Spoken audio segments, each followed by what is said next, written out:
Sudah 40 tahun pengangkatan labai tidak diselenggarakan di Nagari Batu Kalang, Kecamatan Padang Sago, Kabupaten Padang Pariaman. Sebelumnya hanya sementara atau PLT. Nagari Batu Kalang mengangkat labai nagari.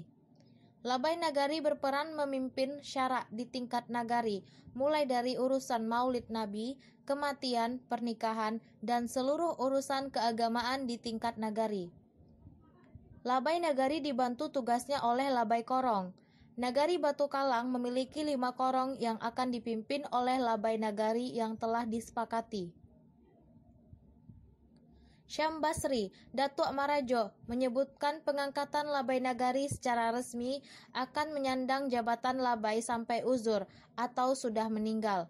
Dengan diangkatnya labai nagari, seluruh urusan syarak dapat dilaksanakan secara maksimal sesuai dengan tugas fungsi labai dalam nagari. Di nagari itu kan ada masjid-masjid lain, tapi induknya masjid nagari. Misalnya di Korong ada masjid buat apa, di Limondu ada masjid Limondu, di Pencuruyang, ada masjid Pencuruyang. Fungsi labai itu dalam masjid tadi ada acara atau nanjaleh bana hari Jumat lah. Labai itu harus datang hari Jumat atau acara apa aja lah. Inyolah dulu. Nama artinya nangka membuka pintu masjid itu, nangka apa-apa keperlu masjid, anyolah kami duluan. Dek mama ini kami nomor berapa itulah.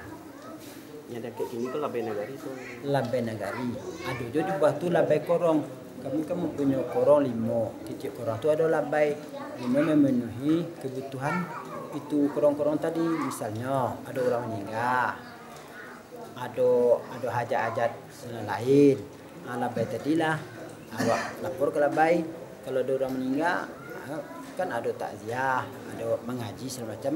Labai itulah berfungsi kalau ni labai dan di korong. Tapi kalau labai nagari tagak semua tinggi dalam bahana carwa kamu kok. Menjalani suruh mantir tagak supaya tidak berkembang apa kau nagari kau. Menyebutkan menyebutkan terserak masalah mokok kecil-kecil karena kemenakan. Jadi mokok awak ketika itu menjalankan adat dan syarak. Kira-kira sekitar 2 tahun lah. Labai nagari.